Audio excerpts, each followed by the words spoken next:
Merry meet and welcome to our stream, everybody. This is Ariel Gatoga, and we are streaming live on YouTube and on Twitch. This is Psalmic Saturday. Thank you so much for joining us today.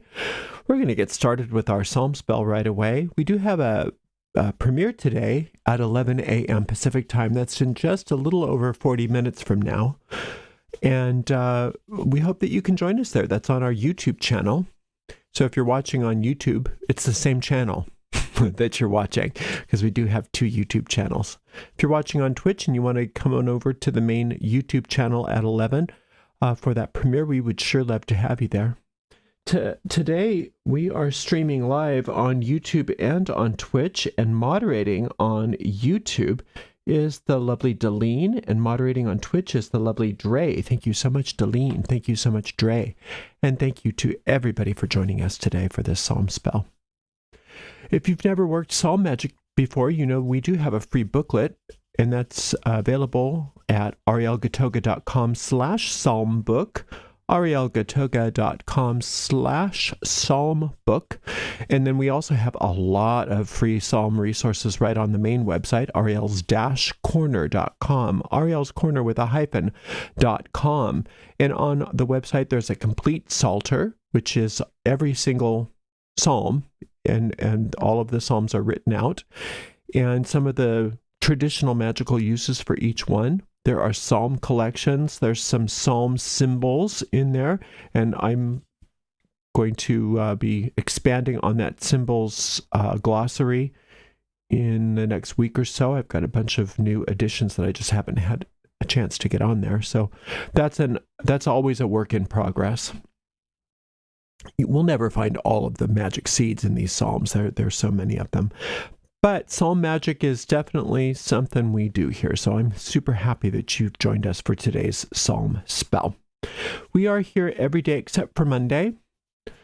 We take Monday off. Sunday, tomorrow, is a live stream lecture. I hope you can join us for that. Like I said, we're off on Monday. Then you can come back on Tuesday at 9:45 a.m. Pacific.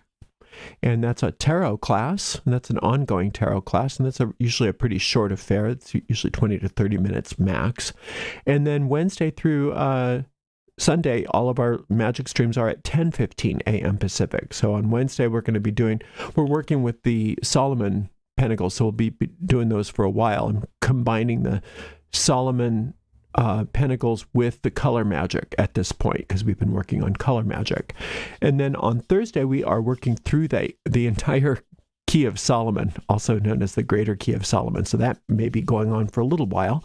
And then on on Fridays, we have our Witch's Rosary. And then the first Friday after the new moon, which is this next coming Friday, in addition to one round of the Witch's Rosary, we also will make a Shekinah square. So there's all kinds of fun stuff here at Ariel's Corner. We do have a Discord server, and we have a private Facebook group. So you can get all the support you need and offer all the support that you'd like. And let's see, what else do we have going on here? So much more that I can't think of. Oh yeah, we have chat threads on both of the streams right now. So if you have a question for me, you can put that right in the chat thread. But that's not what they're there for. They're there to chat. So chat amongst yourselves, even if it's not to do with what we're doing. You're not going to disrupt anybody. Okay, so you have as many conversations as you want on that chat thread, and you're not going to be bothering us. So enjoy the chat thread, enjoy the stream, and thank you so much for being here. All right, let's get going, Ariel. Wait a minute here. What the heck? Okay.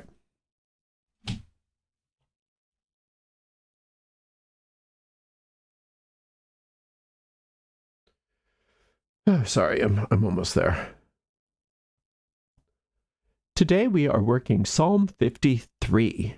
In Psalm magic, traditionally, Psalm 53 is often worked to feel and radiate divine love, to protect from known and unknown enemies, and to stop gossip and slander.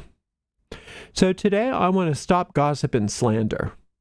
Now, you can use this to stop gossip and slander from happening to you, And you can also use it to help stop gossip and slander coming from you.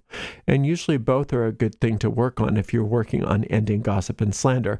Because if you're being gossiped about or slandered and you don't stop that, then you're sort of, kind of missing the point. So one of the first things you can do to help stop gossip and slander coming toward you is to stop dishing it out. So this will help you on both fronts. Now, if you don't have any gossip or slander that you need to deal with, you feel free to use this psalm for any of those other purposes or any purpose that you desire. And it will be the same kind of thing. We'll go through it, and I'll teach you all about that in just a moment. The way we work Psalm Magic is very simple, easy, and effective. We take the psalm in question, and we read it out loud all the way through once without stopping. In this tradition, this is frequently called an incantation. After that incantation is finished, we go back through that same psalm and we take it verse by verse and we just consider the words and we try to dig and find and discover hidden symbols, hidden what we call occult meanings within the psalm. And we see those as magic seeds. And what we do by digging, searching, and finding, and then applying what we find there to the situation that we've brought to the psalm, to our spell, when we do that, we are taking those seeds of magic and planting them in the very fertile grounds of our minds, where they take root, they grow, they blossom forth, and then they bear fruit after their kind. And that is precisely what we are going to do right now together with Psalm 53.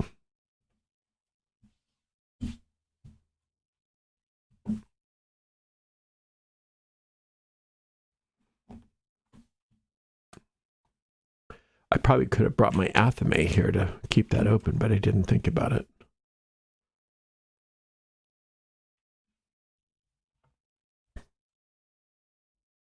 The fool hath said in his heart, there is no God. Corrupt are they, and have done abominable iniquity. There is none that doeth good. God looked down from heaven upon the children of men to see if there were any that did understand, that did see God. Every one of them is gone back, and they are altogether become filthy. There is none that doeth good, no, not one. Have the workers of iniquity no knowledge, who eat up my people as they eat bread? They have not called upon God. There were they in great fear, where no fear was, for God hath scattered the bones of him that encampeth against thee. Thou hast put them to shame, because God hath despised them. Oh, that the salvation of Israel were come out of Zion, when God bringeth back the captivity of his people. Jacob shall rejoice, and Israel shall be glad. Interestingly enough, this is an identical psalm to Psalm 14. Psalm 14 has one more verse than this one, but other than that, they are identical. There's also one other way that they differ, and that is that in Psalm 14, it is the tetragrammaton that is being referred to, and in this, it is Elohim. Other than that, they are the same exact psalm. It starts out with, the fool hath said in his heart, there is no God. So when we decide that we are all by ourselves and that we have only ourselves and nobody but us, and there is no creator, we are self-created. I'm going to pull this back just a bit. This is bugging me. When we say that we are self-created and that there is no God and that there's only me, it's not that we're bad. It's just that we are allowing our ego mind full reign, because that's what the ego wants us to believe. The ego wants us to believe that we are self-created, that we do not have a creator, and that there is no higher mind, there is no higher intelligence, and there's nothing but us. And what that does for us you would think that would make us feel very powerful and very free, but it also makes us feel very alone and very scared, and that we have put upon ourselves the responsibilities and the burdens of things that are not our responsibility. Because if there were no God, if there were no power higher than us, what do we look to as far as creating the sun and creating the ocean and creating the flowers and creating the air and having homeostasis in our bodies and having all of these different miraculous scientific phenomena that go on about us? And we know that we didn't create that. We know that we're just part of the line of creation. So when you start to believe that you are self-created and that there is nothing but you, it's foolish in that you cut yourself off from all of your power, from that whole line of power. It says, corrupt are they, and have done abominable iniquity. There is none that doeth good. So when you're self-created and you're all by yourself, then of course you're going to be corrupt and not do good, because all you can do is react in fear. It's not that you're bad. It's just that you don't have anything other than reactive behavior, and you react in fear. And that's really what gossip is a reaction in fear to something. A lot of times we believe that people gossip and slander because they are being evil. But what is evil according to this psalm other than a fear response? It's not that people are bad, it's that people are afraid. It's not that people are evil, it's that people are in pain. And so if somebody's in pain and needing healing, our response to that should be compassion, not judgment and condemnation. And so when we see other people lashing out and doing things like gossip and slander and other horrible things, once we understand that that's because they don't understand that they are a part of a greater whole, that they think that they're all by themselves and that they're all alone and that they're very scared and that they're in pain and that this is the best they can come up with. If we don't understand that, then we're going to lash out against them. And it's going to be nothing but action, reaction, action, reaction, action, reaction. And that's why forgiveness is not something that we do because we're weak. Forgiveness is something that we do because we are strong and that we are bringing sanity into the equation. Whenever there's two people together, or even more than two people together, when there's more than one person together, there's one person is going to be the sanest among them. And you get to determine who that person is. You get to determine who that person is by your response. So you can always ask to be the sanest person in the room. You can always ask to be guided and led to the most sane response to anything. You don't always get there, but you can. God looked down from heaven upon the children of men to see if there were any that did understand, that did seek God. So when God looks down upon heaven, from heaven upon the children of men, and to see if anybody's listening, that's a symbol, meaning that God is always there. God is always there, ready, willing, and able to help us, but will not come in uninvited. So if we're having a problem with, say, somebody gossiping against us, rather than making a decision all by ourselves and responding to it ourselves, we could look up to God. In this case, the symbol is of God. We could look up to God and ask for help. Ask for help in deciding how to handle the situation rather than taking it over by ourselves. Every one of them is gone back. They are all together become filthy. There is none that doeth good. No, not one. So when we are in the throes of egotism, it's because we are all thinking all by ourselves. And when we're thinking by ourselves, then we're believing that we are self-created and that there's nothing but us, and it's up to us and us alone to solve this problem. And the best that we can come up with is a reaction based on fear. But we are being taught in this psalm that there's another response, and that response has to do with us waiting and listening and being guided. Now, you don't have to call it God, and you don't even have to think of it as something outside of yourself, because it really isn't. But you can think of it as being a saner part of your mind that responds with compassion and understanding rather than getting in the dirt and just having the fight with them and having action, reaction, rather than resolution and healing. Have the workers of iniquity no knowledge, who eat up my people as they eat bread? They have not called upon God.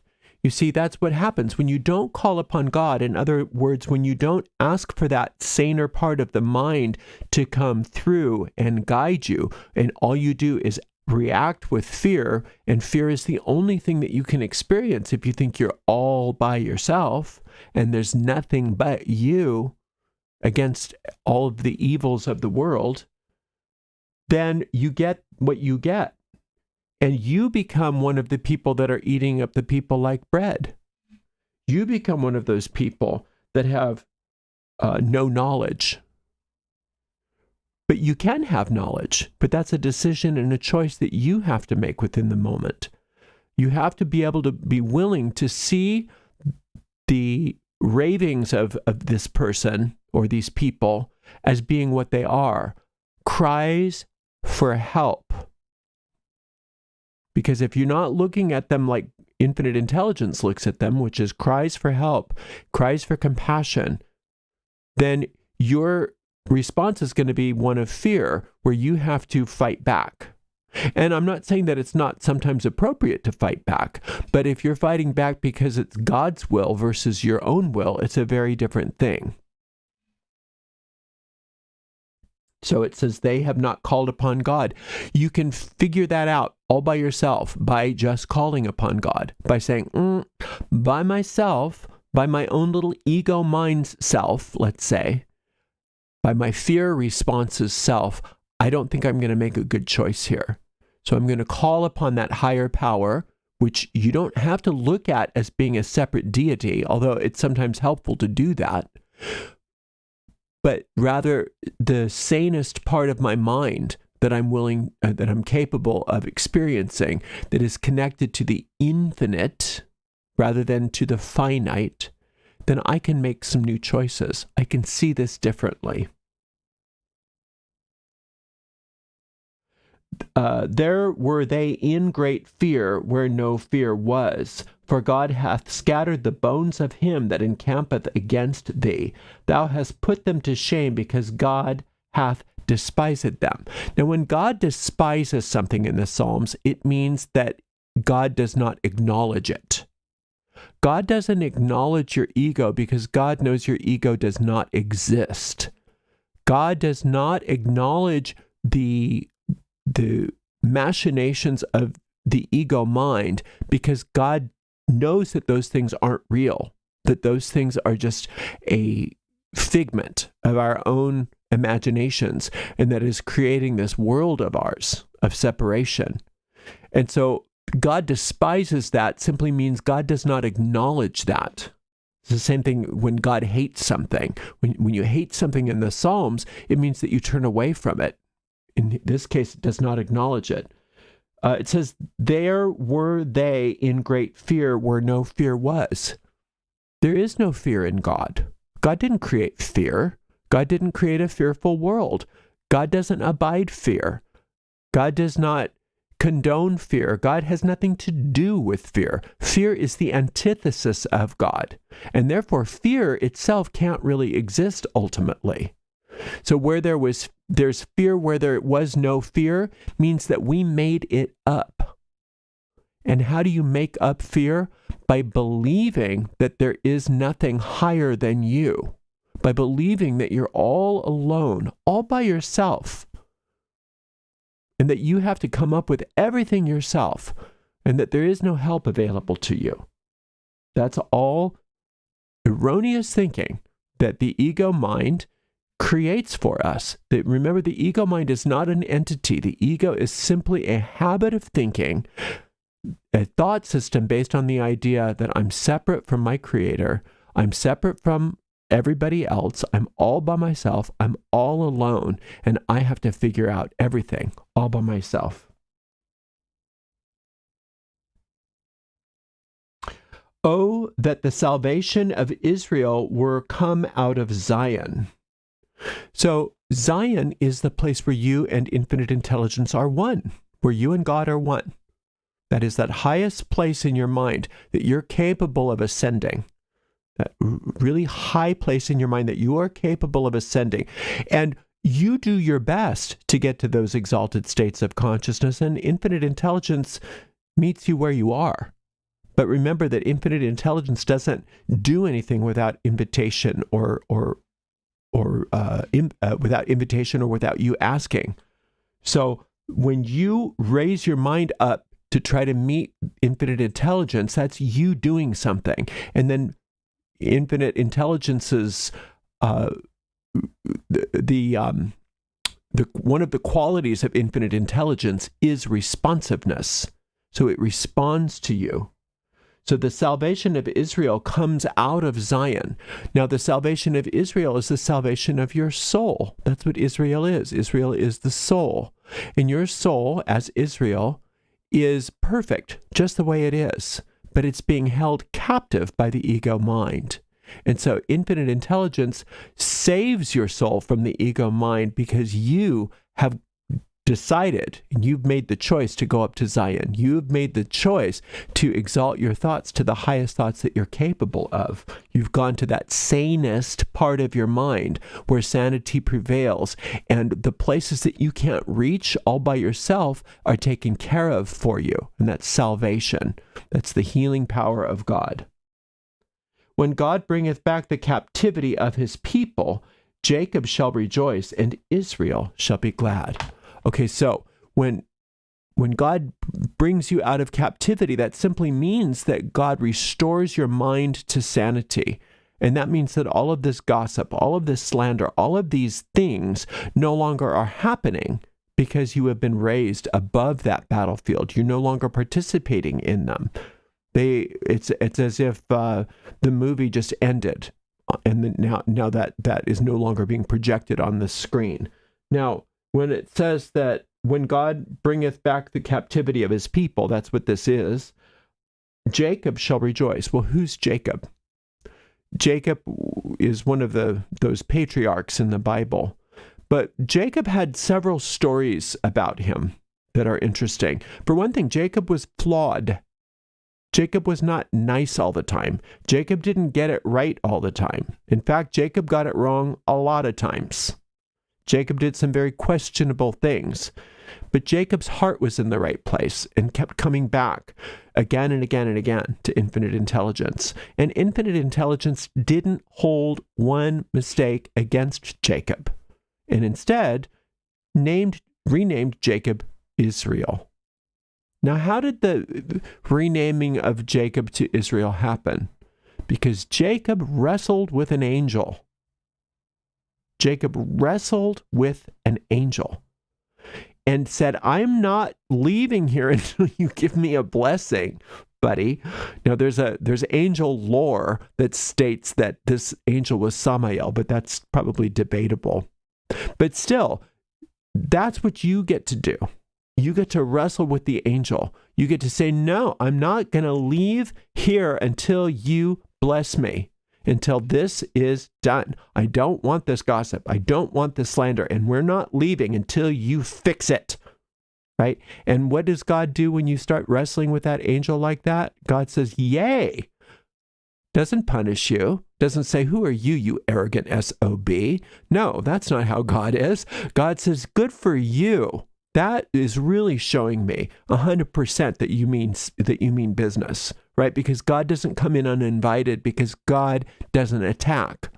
So the opposite of being uninvited is when you start wrestling with the angel and saying, I want this blessing. You're not asking for something hideous. You're not asking that the angel does something against its nature. You're asking that you get blessed, that you have blessings. And the blessing in this particular case is that you want this gossip and this slander ended. That's what God wants for you, and that's what the angel wants for you. But sometimes it's so important that you make your intentions and the purity of your intentions known, so that there is no question that you're not being attacked by this blessing. Do you see the difference? When you just say, oh, please bless me, and you don't really mean it, and infinite intelligence were to give you that blessing, it would be an attack. It would be infinite intelligence imposing its will upon you and saying your will no longer matters. But that's not how you were created. You were created with free will.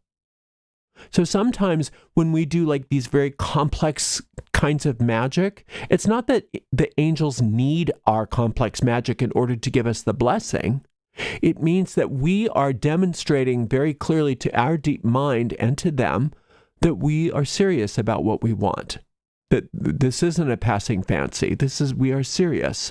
And that's the wrestling with the angel, is you are going to not leave this operation until you get what you want and that you mean business. And part of that wrestling with the angel for many of us is that we have to stop our own gossip. We have to stop our own slander. We have to really wrestle with ourselves to make sure that we control our own words. And that's not always easy, and we don't always get it right. But we keep coming back again and again until we do better and better. And that's exactly what this psalm is talking about. So you can keep coming back to this psalm each and every day until you get a sense that your psalm has taken, because you have a sense that you have peace, that you have serenity, and you have certainty that things are working out for you. And when you get that sense of peace, serenity, and certainty, that's a very clear indication to you from your deep mind that the spell has finished and it's just on its way to manifestation, and you can move off of this and onto something else. Thank you so very much for joining us today. Until next time, blessed be. Let's see if we have any questions. It does not. Oh, we do. If we view ourselves as an emanation of the universal creative force, isn't that a kind of self-creation? I don't know about that, because it's not so much that you can't be creative, if that's what you're asking. It's, of course you can be creative, but it's the idea, self-creation, what we're talking about is not so much that you're not part of the creative process. It's that there is no power but you. That you are all by yourself. That causes fear. It's not that you're a sinner if you think that way. It's not that God's going to come down and punish you because you have that idea. It's just when you orient yourself in a way that causes fear, then you get fear responses in your life because of the power of your mind. The images, the ideas that we project onto the screen of space tell us what we keep in our mind. And if we have very fearful experiences in this world, it's not that we're bad and being punished, it's that we're being shown what we believe. And if we believe that we're all out by ourselves and that there's no help available to us, then we have fearful responses. And no angel or God or higher power is going to come in and impose their will upon you. You have to make the choice that I don't want to think this way anymore. I want to believe that I'm supported. I want to know that I'm supported. I want to know that I'm blessed. I want to know that there's more than simply my ego mind that's creating this. And when you open your mind to that idea, then infinite intelligence and angelic forces can meet you where you are. But to expect angelic forces to just come in and fix things for you when you're not willing to change your mind is missing the point. So I don't know if that answers your question, but I hope it does. So it doesn't mean that you're not part of You are a co-creator. So yes, you are in that way self-created, but not all by yourself. Because when you're all by yourself, then you believe that your little individual ego mind, separate from the soul, separate from your connection to infinite intelligence, separate from the connection to the universal mind, is responsible for your entire experience here. And when you believe that, you get what you believe.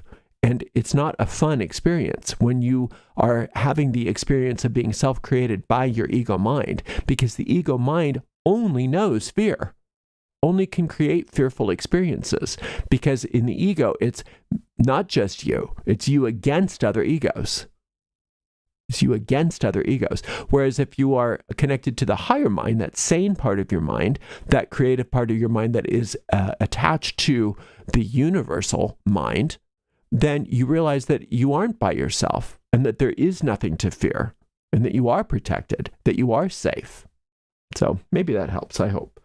Thank you so much for joining us today, and thank you so much to the amazing moderators, Belene and Dre. And I hope that you can make it over to our premiere that's happening in just about 12 minutes from now. And we'll see you then. Until next time, blessed be.